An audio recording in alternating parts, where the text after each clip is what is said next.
Sigma Healthcare, and Yep. this is off the back of news. The owner of the Chemist Warehouse franchise has confirmed it's among potential bidders for UK health and beauty retailer Boots. Sigma's saying it's engaged in preliminary discussions in relation to the sale process. However, it says there's no certainty that any transaction will eventuate. So a report in the Financial Times out of the UK saying talks are at an early stage, no decision on the $14 billion sale that has been made. Private equity firm Sycamore Partners, which last year took control of Boots through the acquisition of its parent company Walgreens, entered into discussions with potential strategic buyers before Easter, according to the report. So this would be an interesting strategic move from Sigma. Henry, what do you think?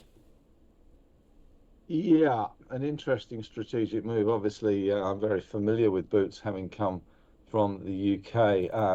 I think Chemist Warehouse and Sigma, by definition, because that's really what it is these days, is a fantastic business. I'm of an age where I seem to spend an awful lot of time in Chemist Warehouse, and I have so many drugs in my system that I seem to rattle a lot these days. So, I'm very familiar with the Chemist Warehouse model, and it works beautifully well. They have done extraordinarily well out of it.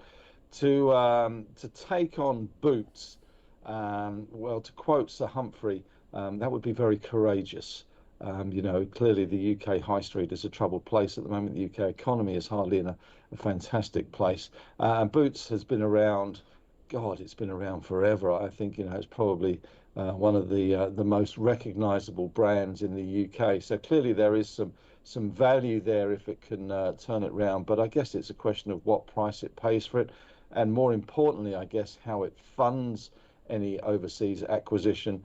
And to be fair, Australian companies have not had much success in international markets recently, and certainly, we saw, the ill-fated Home Depot and Bunnings, heading to the UK and trying to replicate Bunnings there, and it's not been an easy market. So the market clearly is not impressed at the moment because the stock is down 4.8%.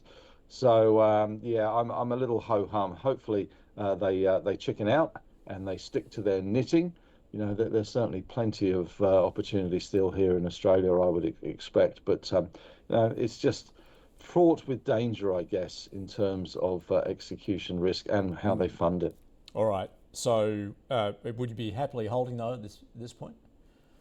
I wouldn't be happily holding, but I think I would be holding. Unhappily holding. Right. It may be that they don't buy it. It may be that they go in with a partner. Who knows? But Yep. Certainly, it's probably a hold here. All right, Andrew. Look, it's a great business, but to Henry's point, it's fully priced. Even the pullback that we've seen in the price, you're still being asked to pay 36 times earnings for a business which is growing at around 13% per annum, which for a retailer is great. As we know, retail's pretty tough at the moment.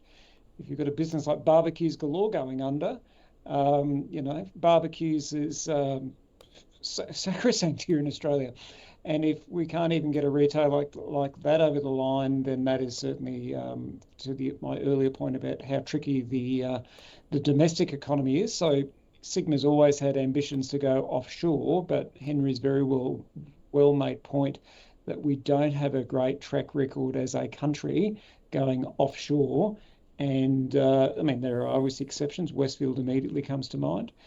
Brambles up until recently, but there are equally many stories where companies have gone to the UK, dare I mention corporate travel, albeit that is a very unfair comparison, but nevertheless, there is plenty of companies that have gone to the UK and have regretted doing so. Lend-Lease is another one that immediately comes to mind. So I'm with Henry. I hope that they don't succeed, frankly. There's certainly opportunities here in Australia still, albeit, as we said, Australia's under a bit of pressure.